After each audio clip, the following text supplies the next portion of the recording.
Good morning, dear students. So, today we will learn a new chapter, that is Bhagwan Buddha, lesson 8. Okay, so before starting this chapter, I would like to tell you something is that see, most of you have not submitted your assignment work. So, today I am giving you one more chance. Submit your assignment work as soon as possible. Otherwise, you won't be getting the 10 marks which you should have to.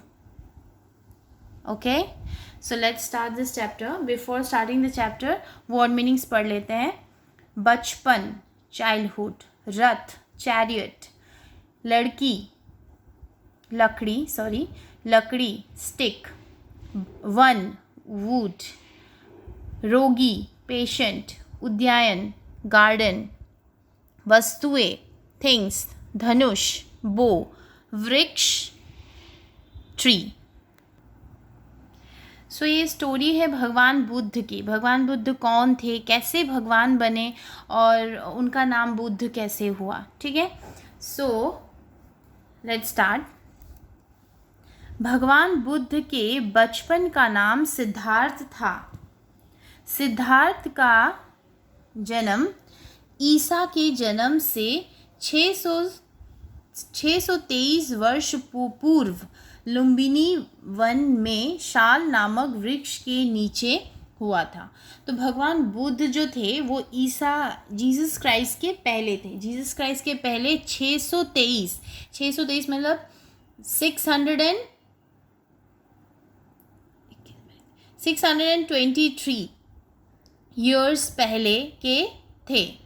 और उनका जन्म लुम्बिनी के एक one मतलब जंगल में शाल नामक एक वृक्ष था जिसका नाम था शाल वृक्ष के नीचे उनका जन्म हुआ था. उस समय उनकी माता माया देवी अपने मायके देवदह जा रही थी.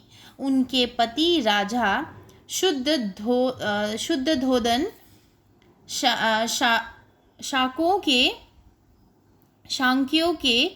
शाक्यों की राजधानी कपिलावस्तु में राज्य करते थे. तो उनकी माता का नाम जो था, उनका माता का नाम माया देवी, वो मायके जा रही थी.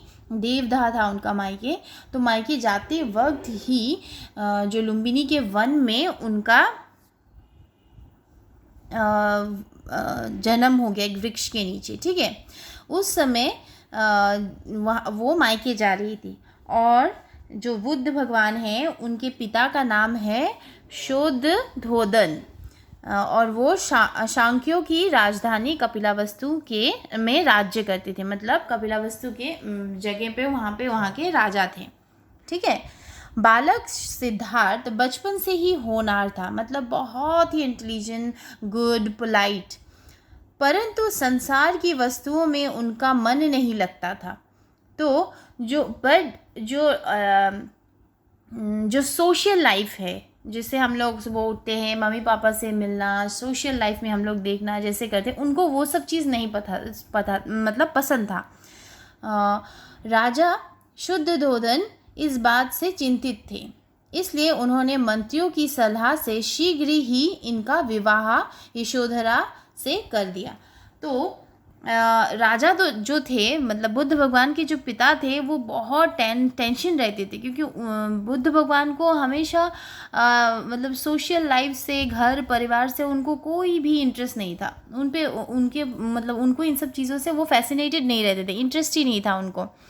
तो उन्होंने क्या किया, उनके मंत्रियों से उन्होंने डिस्कशन करने के बाद वो इस कंक्लूजन में पहुँचे कि सिद्धार्थ जो हैं, जो बुद्ध भगवान को है, उनको जल्दी ही शादी करवा दिया जाता है. तो उनको यशोधरा नाम की एक लड़की के साथ शादी करवा दिया जाता है.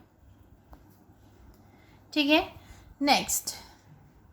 एक दिन सिद्धार्थ अपने रथ में बैठकर उद्यान जा रहे थे. उन्होंने देखा कि एक बूढ़ा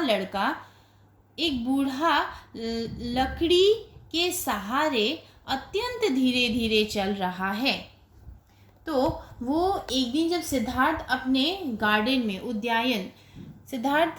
गार्डन में उद्यान जा रहे थे, उन्होंने देखा कि एक बूढ़ा लकड़ी के सहारे अत्यंत धीरे धीरे चल रहा है.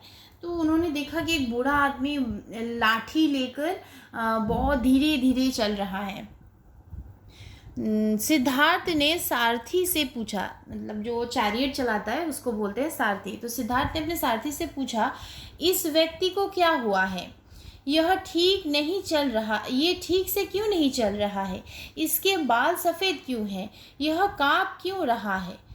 तो सिद्धार्थ ने पूछा कि इस इंसान को हुआ क्या है? ये सीधे से क्यों नहीं चल रहा है? और इसके बाल सफ़ेद क्यों हो गए हैं? और इसके इसके यह काँप क्यों रहा है? इसका पूरा बॉडी क्यों काँप रहा है? सारथी ने कहा, तो वो जो चैरियट चलाने वाला था, तो सारथी ने कहा, उसने कहा, कुमार, यह व्यक्ति सदा ऐसा नहीं था। तो उन्होंने कहा कि ये जो इंसान है, व्यक्ति मतलब इंसान, ए पर्सन, ये हमेशा ऐसा नहीं था। बचपन में इसने भी माता का दूध पिया है, बचपन में इसने भी अपनी माँ से दूध पिया था।